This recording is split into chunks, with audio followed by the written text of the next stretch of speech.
Welcome to Hort Culture, where a group of extension professionals and plant people talk about the business, production, and joy of planting seeds and helping them grow. Join us as we explore the culture of horticulture. Hey guys, how's everybody doing on this beautiful fall day? Good. It is beautiful Very well. outside. Yeah. It's been a lovely fall. I don't know if it's because it's been so dry. I mean, that's not the best A lot thing. of leaf color. There's The trees are popping. Mm-hmm. Yeah, the trees are beautiful. And I kind of missed that on the very beginning of the color change. A lot of brown, a lot of crispy leaves falling. And then I got into some areas with more trees. And then I was like, hey, the color actually is really good right now. So if by the time you're listening to this, you're in the gray doldrums good of point, Brett. winter, know that we are too. But speaking to you from some undetermined past, we were feeling joy. At the end Remember of that. October It's like a time and a beautiful capsule. fall. Yeah. Yes, it's like I saw the most beautiful orange maple this morning, and it was like neon orange. It was The sun bright hits and them just right. beautiful. They seem to glow. Yeah, it was. They It was do. pretty impressive. Yeah. The maple I have in my front yard, it's usually like beautiful red, and it's just now starting to change. I'm like, what are y'all doing? Y'all behind? What are we doing? A lot of the red maples in our neighborhood are lagging behind the sugars and others. So. Yeah, the reds are a little behind this year. Sugars are peak. They were peak 2 or 3 days ago. Even my bonsai, the reds haven't changed yet, and the sugars have. So interesting. Right. Look at us. There's some math in there. There's some science in there. Okay, are you guys ready for your question of the day? Oh, Sure. yes. Okay. All right. It's about butter. So, okay. So this is more of a I feel like I get to know you more through this question. All right. Okay. So when you open up a new stick of butter and you go to get some for whatever you want, you got to get some. How do you slice it? How do you remove the amount of butter you need from, assuming it's not for like a large amount, like, say you're putting it on toast, you're going to throw it in the pan or whatever. Like a non-measured amount? Yeah, like you're like Gotcha. like a vibes amount. Yeah. How do you remove the butter from the thing? I mean, like where on the stick? I guess it's like a trick question or something. I know. Or are you not a butter stick person and you're like a butter tub person? That's also I'm both, depending on my mood. I'm a butter stick person. Lots of butter. Bakers are stick people, I believe. But sometimes, and Alexis kind of already knows this, but sometimes I have to be careful if I leave sticks of butter out on my counter because I'll come back and there'll be teeth marks in them because my oldest son. Not from your cat, right? Right. My oldest son, who also enjoys baking, will see butter on the counter and will very excitedly be like, butter! And I get that way. Try to take a bite out of it. I'm with him. Like little teeth marks in it. Yep. So we know that Bo removes his butter via teeth. Just from, does he like corn on the cob it, or is it like from a popsicle standpoint? From a popsicle stick. Okay. Yeah. All right. That's what he does. But otherwise, I just it depends, if it's been on the counter and it's a little soft. Okay. Right? Okay. Or if it's not, or like if you're willing it's a little to sacrifice, soft, where do you take it from? Oh, just like at the end. Okay, but at the end, like yeah. Okay, I feel like Alexis has an unorthodox method here, but, like longitudinally or something weird. If you're willing to sacrifice a stick of butter and you have like a hot piece of toast and you can just take the stick and that's good. It gets a little crummy on the end. I do that with pancakes. You're like, I've done that with pancakes. Yep. Brett, what about you? I'll usually split it the full length and hollow out the middle and take the middle, the butter core. Do not.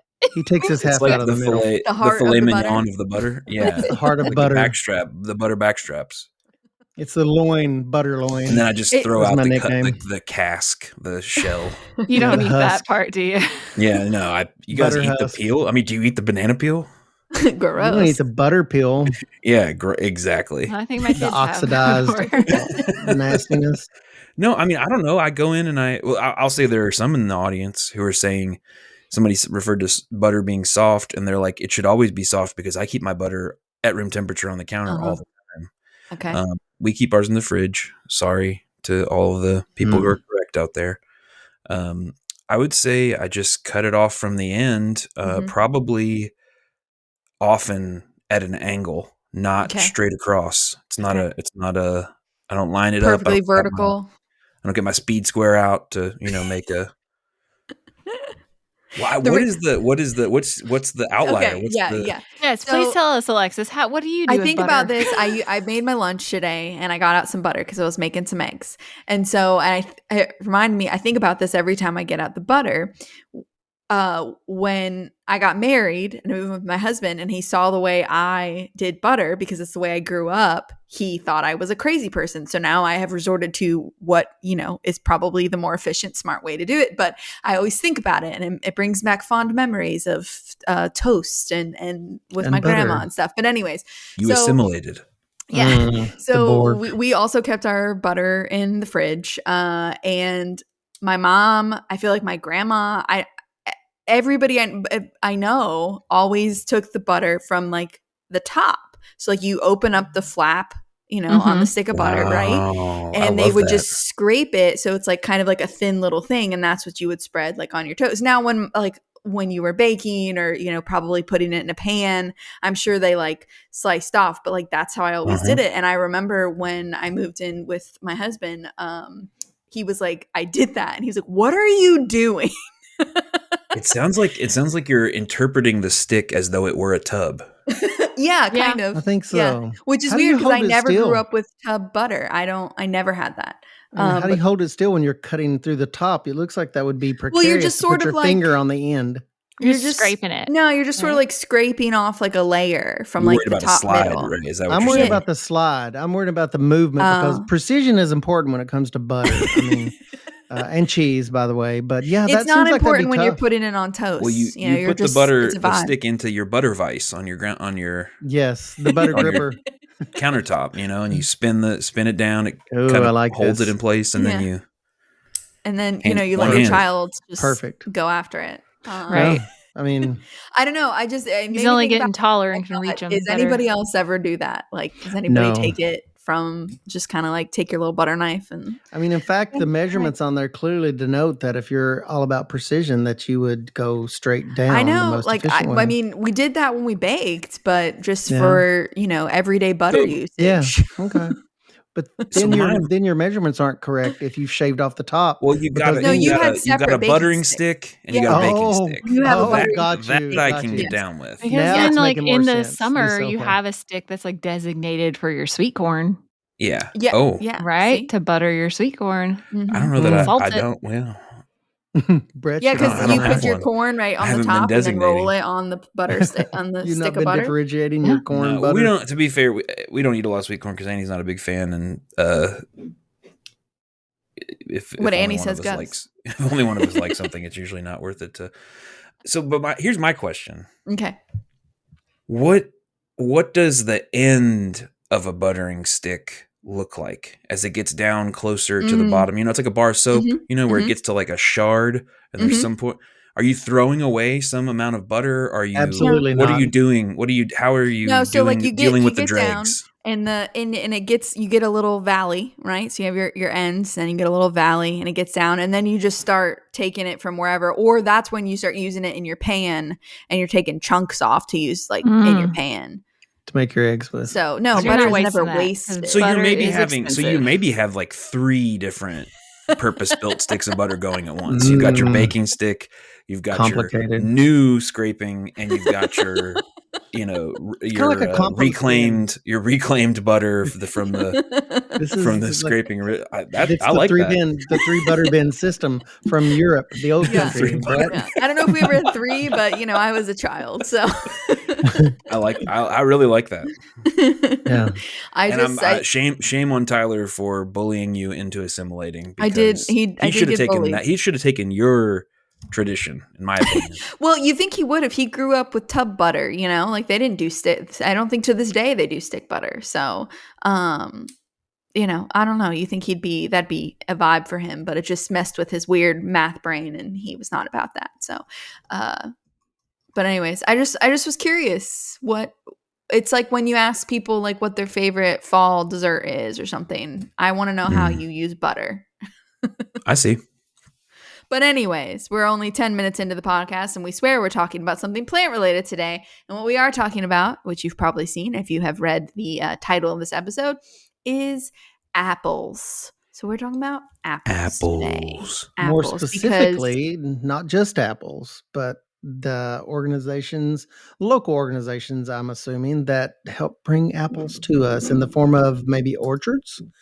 Is that the topic for today? Yeah, because we just kind of assumed, when this is airing, you all have probably been to some apple orchards, or at least have feeling it. Maybe you're watching some Hallmark movies where they're, she's coming back from the big city as a big time lawyer, and she's coming back and she falls in love with the guy who has the orchard, kind of all that jazz. And we wanted to take it back to where it all starts.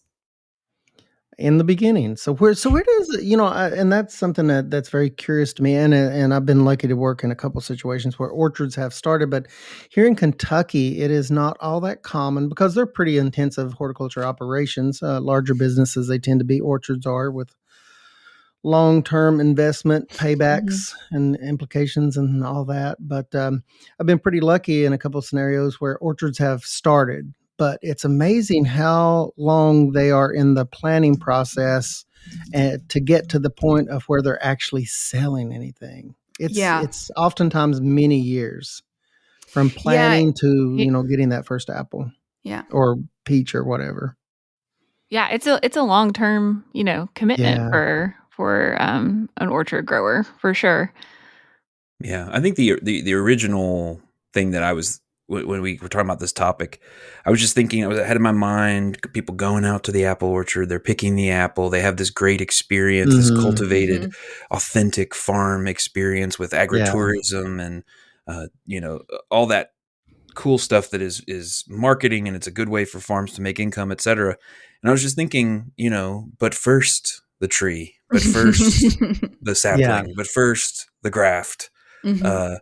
We don't typically grow apple trees from seed if we want them to be predictable. Not recommended. I was just thinking about the whole process that leads up to that apple being ready. And it could be that it was an action taken by somebody 10, 15, 30, 50 years ago in some cases. And just reflecting on that sometimes it's this long-term set of events and actions and everything else put in place that then yields this delicious fruit out there at the end.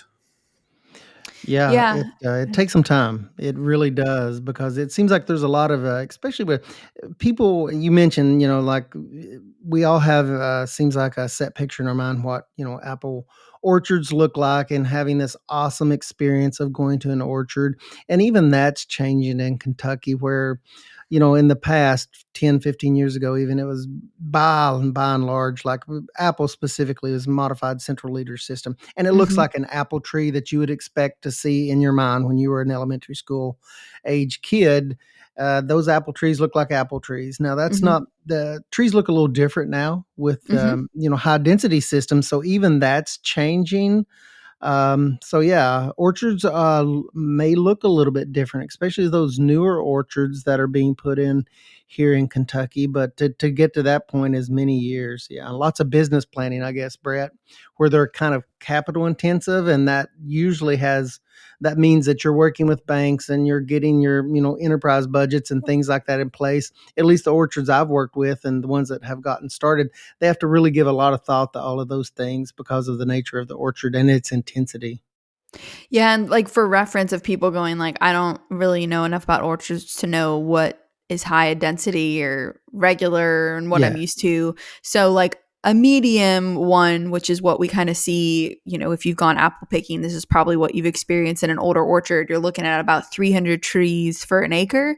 And for these high density ones that some of our orchards are moving to as they expand, or as we have these new orchards, they can get upwards of 1,000 trees per acre. So it's a big jump on investment. Just like as the name says, like you said, high density, these trees are going to be planted extremely close to each other. It's going to look very different than what we are traditionally.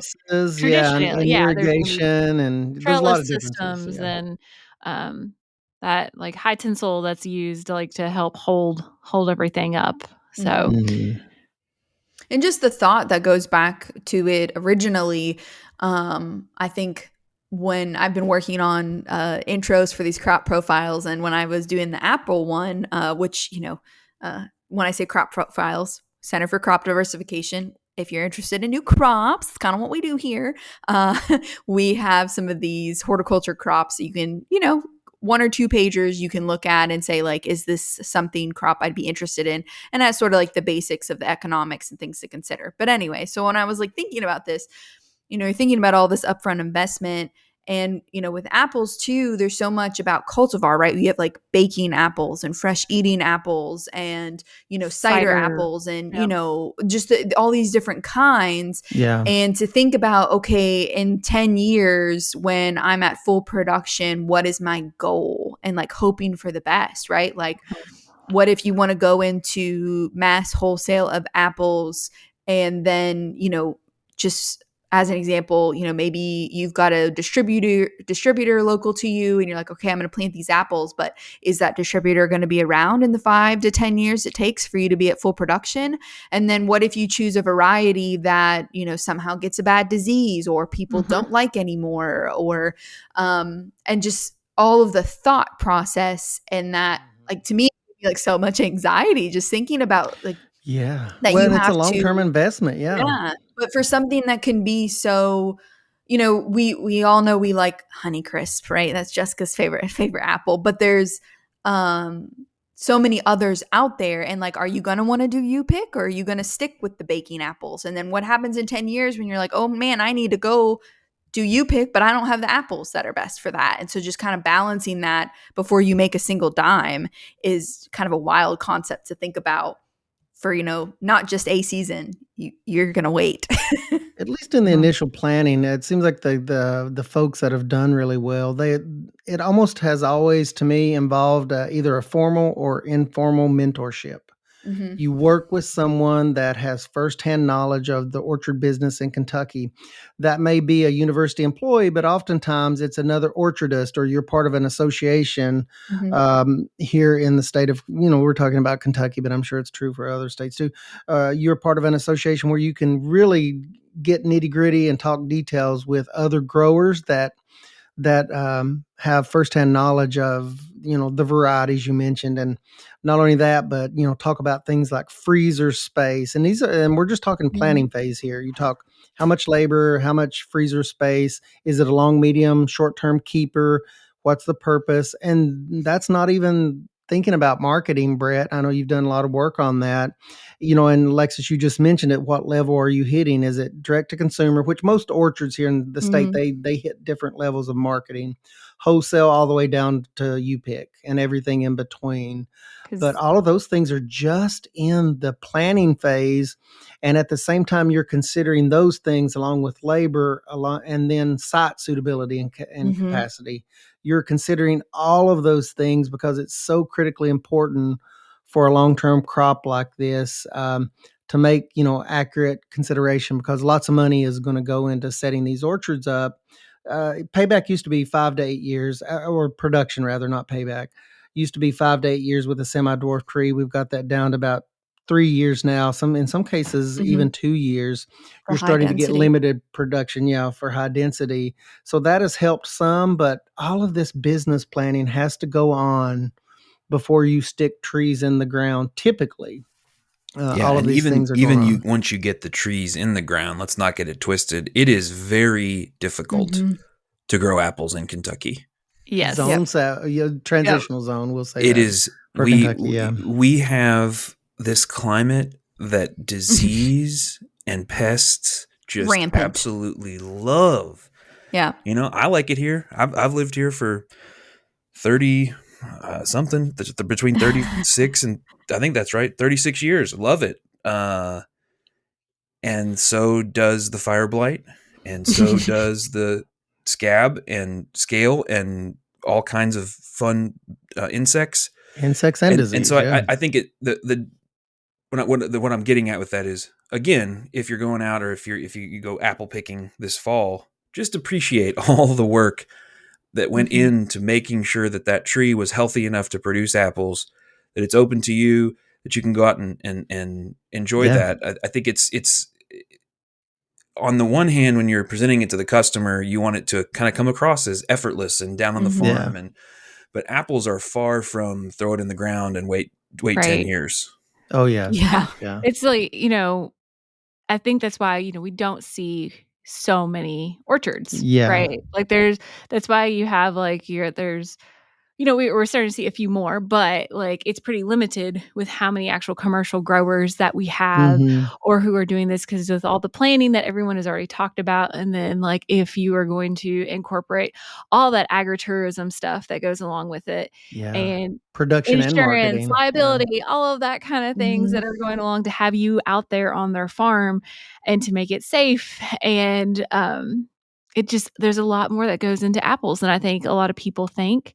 I, at one point in my career, attended a couple of the fruit grower meetings when I was in a different position. And I know the apple growers would go there, and they'd also grow peaches too. I mean, we're not talking about peaches today, but one of the growers would always talk about is like a Kentucky peach is a special thing. Right. Yeah. You have to get a Kentucky peach. We only get one every You 5 can get years. 2 out of 10 years. Yeah. But really, like Kentucky apples are also a Mhm. special thing when you think about everything we have to do to get really great production. And the supply that these guys do have at this time of year. Homeowners, they hold the standard of apples here that I, worked with over the years in Kentucky. They say, well, we planted a tree at home. The apples look nothing like the apples that I get at the local orchard, and it's because of those inputs, Jessica, that you just mentioned. All the care, all the scouting, all the sprays, insecticides and fungicides sometimes that are needed to have a marketable crop, and sometimes the variety they sell you at the big box store isn't a good variety to grow here. That's what I was going to say. Most of the Good for time. Washington State, but not here. Yeah. Or that you see at this box stores a lot, that'll be like Fuji, Red Delicious, like these generals that we're used to seeing at the grocery store. But then when you go to some of these orchards, you're like, I don't see those varieties. And it's because, these growers are growing the things that they know do well. And they might be able to find you something that compares to that in flavor, if that's what you really like, right? Or they might be able to have something there that's new and different that could be right? Like how fun is that? That like you might have access to apples that people in other states would never have access to because they, don't grow well in that state. Like I feel like that's super special and a cool. Why, like I love buying apples locally this time of year because I'm not going to find them anywhere else any other time of year. I think not everybody has an Arkansas black apple. It's more of a local and regional. I can't believe you just brought that up. Somebody was like going Arkansas black. Yeah, on and on about that being like their favorite apple. I've never tried it, and they're like, I'm going to plant a bunch of them, and Shaker Village has a couple of them. Do they? Oh man, yeah. I need to get my hands on this one. Apparently, then that sounds cool. One. I just bought a bag. Local, it's good stuff. I love the local angle, Alexis, that they bring. I know we're talking about apples, but when you talk about orchards, you just can't talk about apples because part of the planning is because when you're bringing these things into production, orchardists are also thinking about, well, what am I going to cash flow with in the 2 to 3 years? Even if you're setting up a high density, what are you going to cash flow with? So you're also talking about berries and strawberries, blackberries, raspberries, sometimes blueberries if you really want to challenge, particularly here in central Kentucky with our soil alkalinity and pH. But you're talking about all of those things too, because especially if you're an on-site agritourism business, and many orchards are, I mean, they do a lot of fall events and involve themselves with that. But you're also talking about all of that. And somebody mentioned insurance, and all of that plays into it too. Once again, we're in the planning phase of our discussion right now. We're not even into storage or marketing or packaging. All of that comes later. Pruning, all of those things. And pruning, also, while you're not getting any production, the thing of it is you're still doing insect and disease control for those 3 years. While you're waiting on the production to spin up, you're also pruning, which is a little bit less in a high density system if you're one of the newer systems. But if you're pruning a traditional orchard here in Kentucky, I guarantee you the amount of brush that comes from winter pruning, dormant pruning, is absolutely phenomenal. It is such a huge job, and that's another big benefit of these newer types of systems. There's less wood that comes out of those, but yeah, you're And doing if you're all of that while you're wondering, not getting production. yeah, if you're wondering why, Ray kind of hinted at this earlier. And those like kind of traditional apple orchards that we see, we're doing mostly semi-dwarf trees, where in these high densities, we're doing like true dwarf. They're smaller, so they're just not producing as much. You're training them, but you're not necessarily pruning them as often. So that's part of it, which, cuts way back on labor costs for that time of year. Again, it's just that initial investment upfront of a trellising system. And that's why you're not having, one of the reasons you're not having to prune quite as much, because you're training rather than pruning. But it is interesting. I was looking at a news article, and we've been doing high density in Kentucky for 10 or more years now, but there's just so few orchards that when you have a new orchard come on, it's just like you might not ever know until 5 years down the road, and you're like, oh, let's go apple picking. But they were saying it used to be, when we thought about orchards, when we think about like land, labor, capital of it, land usually, capital we've already talked about, is usually pretty high. Labor used to be really high, and it's still pretty high in comparison to some other crops, but not as much with high density. But it used to be land is really high, right? You need several acres to make a living off of apple trees, if that's what you wanted now. And with this high density planting going from 300 to upwards of 1,000 trees per acre, you can make a living off of 5 acres, which used to not be the case with with orchards. You used to have a lot more, but 5 acres, sometimes less, I guess, depending on what your standards are. But you can do that. And I feel like that's really interesting, because a lot of time when we think of farms, we think about these really big areas, right? We think about 10 or more acres, or a lot more than that. But to know you could have what is truly a commercial operation that is your full-time job on 5 acres, I think is a pretty interesting concept, especially for a lot of places in Kentucky where they don't have 5 flat acres. So you can plant trees on rolling land. And I think that's a cool opportunity for a lot of our growers in, more eastern Kentucky areas. I think apple orchards define, a lot of times we have to define horticulture when we're speaking to groups, but you just nailed it. Orchards kind of exemplify horticulture in a way, because it's the intensity of production to bring a given crop to market. And an orchard is going to be intense for 5 acres of corn is going to be the labor required for 5 acres of corn significantly less than 5 acres of apples. That's 5,000 high density trees, roughly. But it's that intensity of production that defines horticulture, that differentiates horticulture from, let's say, row crops, is that sheer intensity of inputs, to get that to market or whatever. So yeah, that's kind of like when I think of horticulture, that's one of the things that pops in my mind visually is an orchard.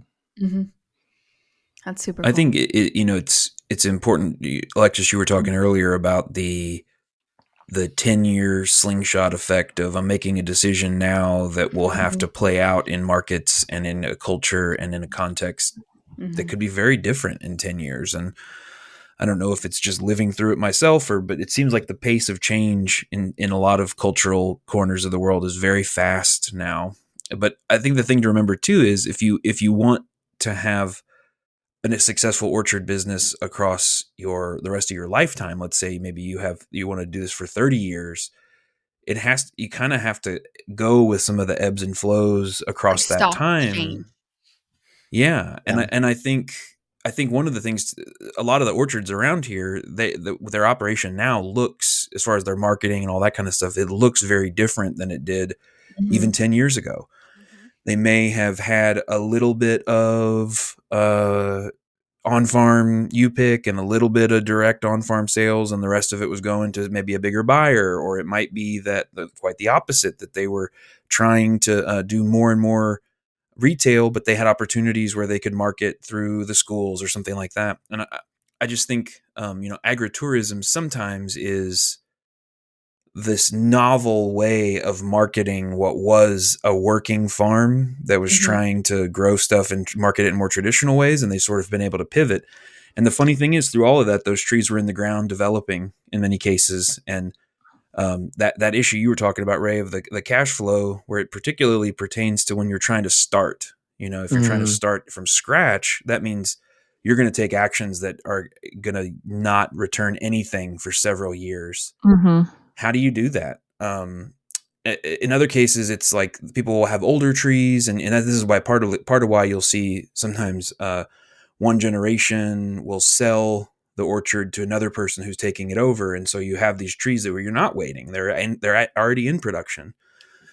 There are times where the trees get too old, and it's kind of let's do something different, let's start something new. But that those are some trends that I've seen in orchards around the state over the last 5-6 years, in particular, where you'll have in the case of the Reed Valley Orchard, they have this transitional effort that they've done with the folks over at Stepping Stone. What used to be Boyd's Orchard was sold to Eckert's Orchard. And honestly, when I go to those fruit meetings, there's a lot of experience. There's also a lot of gray hairs in the room, and it's a reality of farming, but it's also a huge reality of the orchard business, is that a lot of the people who are interested are aging.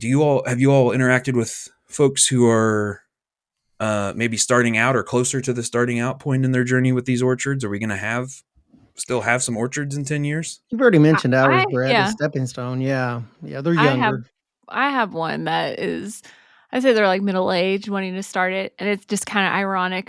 He came from like Indiana or Illinois, and worked on a huge apple orchard before.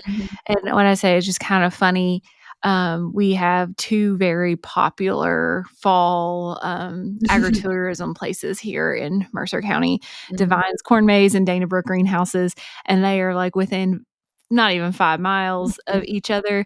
And this guy, he knows both of them, will be also within that 5-mile range when he starts planting his orchard.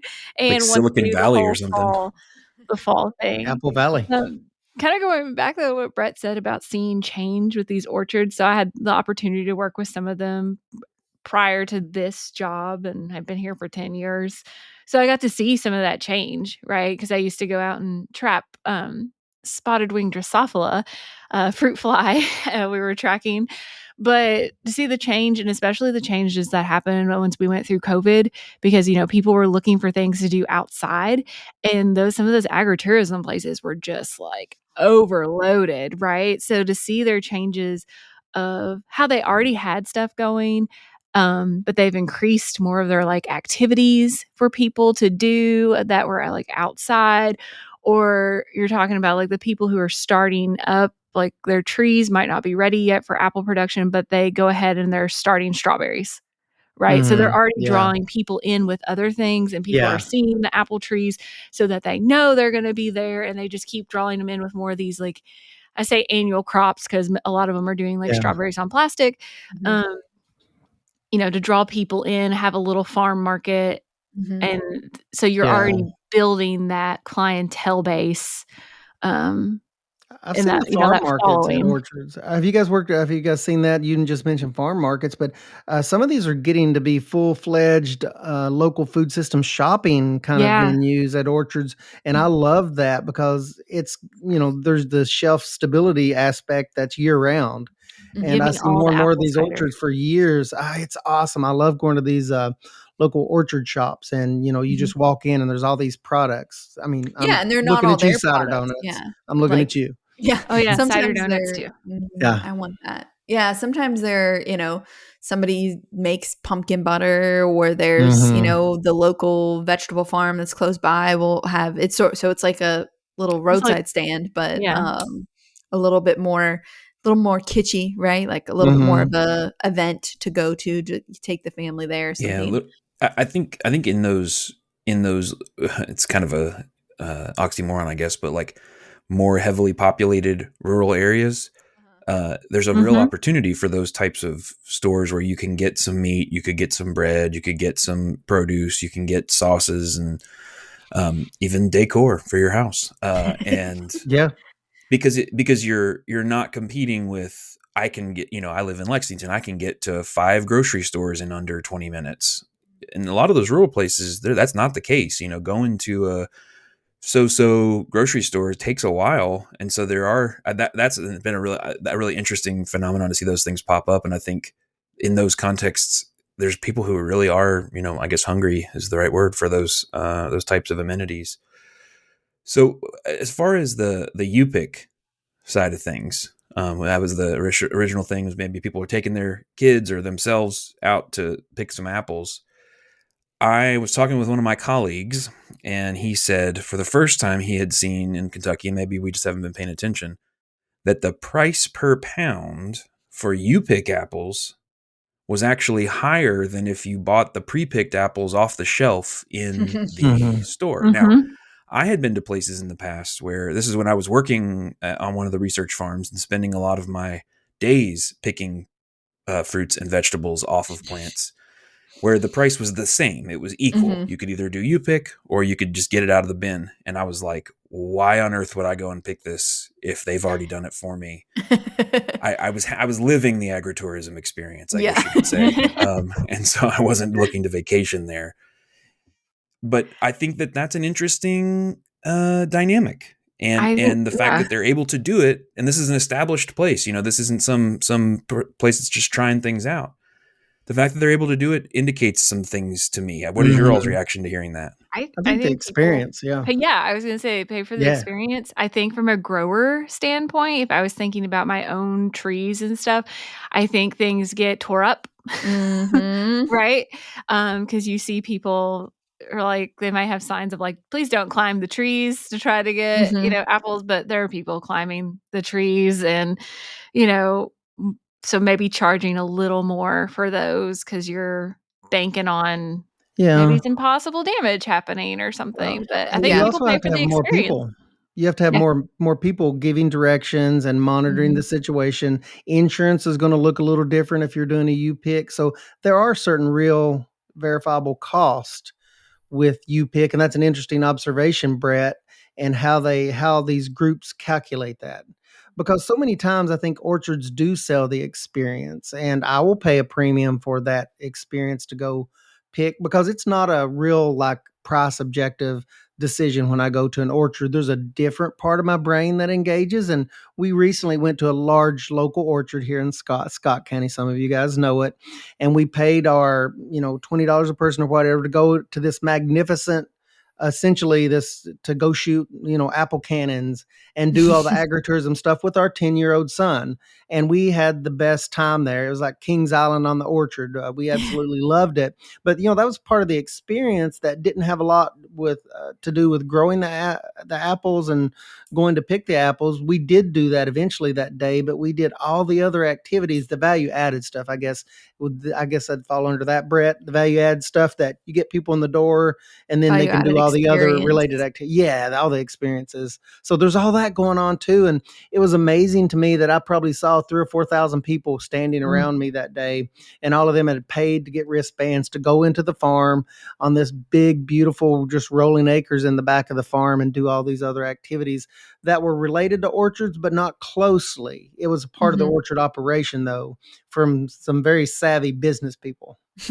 Yeah, well, the couple of the things that just jump out from what you're saying. Another thing, or another way that people have recouped costs or preemptively gotten the costs is by charging an admission fee.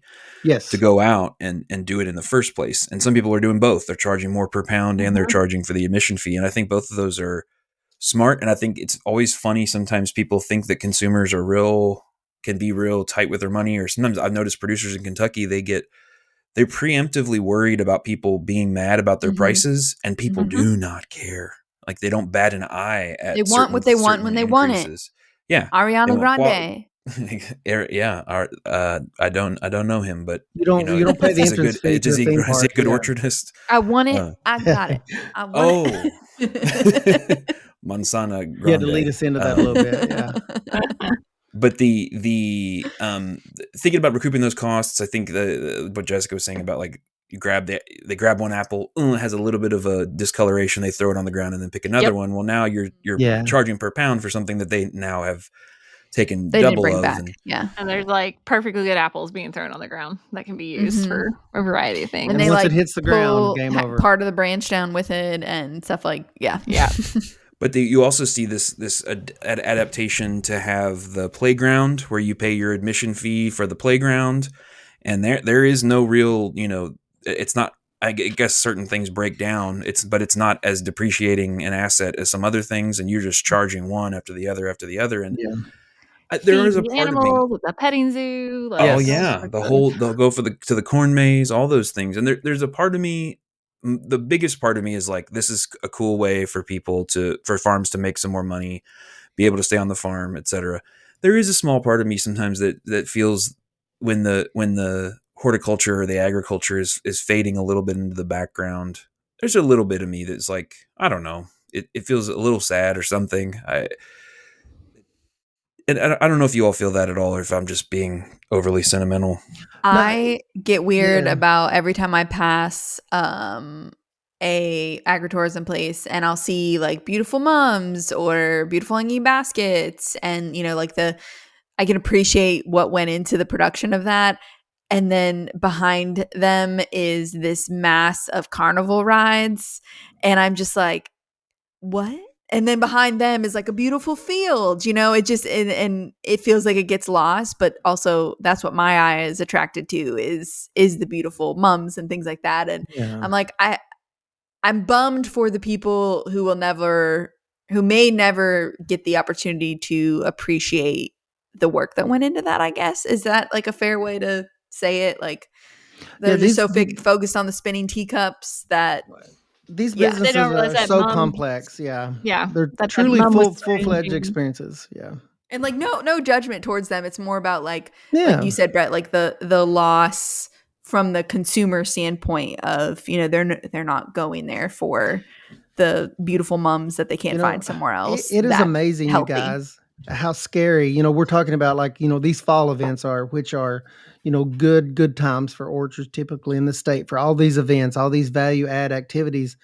But how scary is it if you had a really wet October in Kentucky, early September? Oh, yeah. And we've had those wet Octobers, and you make a large percentage of your income, a fair percentage of your income at that time on orchards. But that's all part of the thing you have to kind of take into account, and you build enough diversity in, hopefully in the planning phase, to account for like a really wet October. Yeah. I mean, we talked about peach growers, and I had an orchardist with 35 years of experience tell me that if you get 3 out of every 10 years, production in Kentucky with peaches, you're profitable. That was his definition. I mean, you kind of have to build this in, but it's so unique and so interesting, the orchard business to me. And it seems like the more I dig down, the more I want to know and the less I know. From a real world perspective. I mean, they're large, complex horticulture businesses. And it's one of those things. It feels like a hard to shift perception in the mind of the consumer, because the reality is an agritourism operation in general should have activity from May through all the way through to October, November. But it's in the same way. It's like, oh, we've had one warm day. When are the tomatoes coming in at the farmer's market on April 20th? Yeah. And it's the same thing on the backside where it's like, oh, it's cool in the air. We can get apples now. And it's like, actually, you've been able to get apples for like a month and a half Long now. time. Yeah. June on. And there was a drought all summer. So Right. Yeah. Right. Yeah. And I think that, Jessica mentioned COVID being this really transitional and in many ways bolstering, helpful phenomenon for a lot of the agritourism operations. I think it added a lot of some extra complexity and thinking about managing crowds and having ability to buy tickets ahead of time and reserve your spot and be able to go out and not have this overwhelming experience. Yeah. I think that kind of can help in having a better time when you go out in the middle of peak season. But I think in general it's been challenging for a lot of the agritourism operations, but also I see a lot of positivity from the growers and from the consumer side. So if you haven't yet, this is your reminder to try to go out and and check out an agritourism operation. Grab a few apples. If you're like me, just grab them off the shelf inside, and then go get some hot apple cider and a donut, and go shoot the you don't have to pumpkin, do any pumpkin work. cannon or the apple so cannon. bad right now. Yeah, I want some cider and a donut. Oh, Sounds pretty I was good. like, there's a movie, but no, she says hot dog. I'd like a hot dog real bad. I want a hot dog real bad. I think she want a says it donut. like real bad. Yeah, like that. I don't think Get the it's movie, quite but that. I remember how she said it.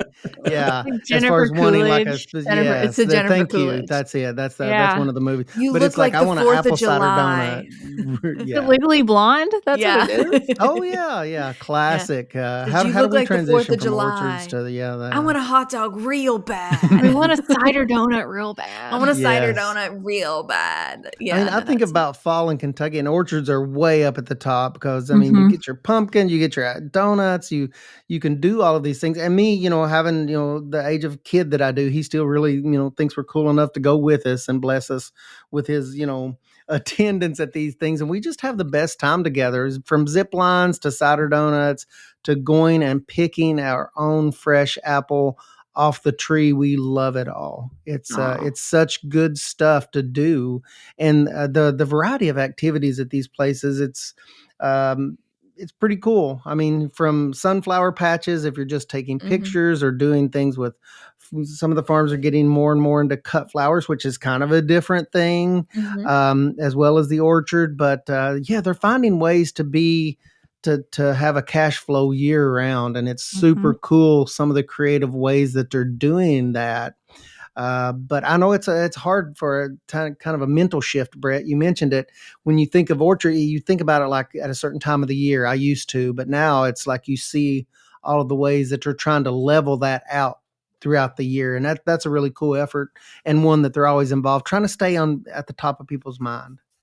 When strawberries come in is a completely different time, typically when the apples are starting to come in later in the year. Yeah. Well, I say we end on the wholesome image of Ray and his family just hand in hand dancing through the orchards, making memories. That's so sweet. Well, actually, it was Jennifer screaming and Reed flipping upside down on a zip line, and it was fun screaming. It was just me having a good screaming. time. Yeah, we had a good time, but we like that orchard stuff. We do.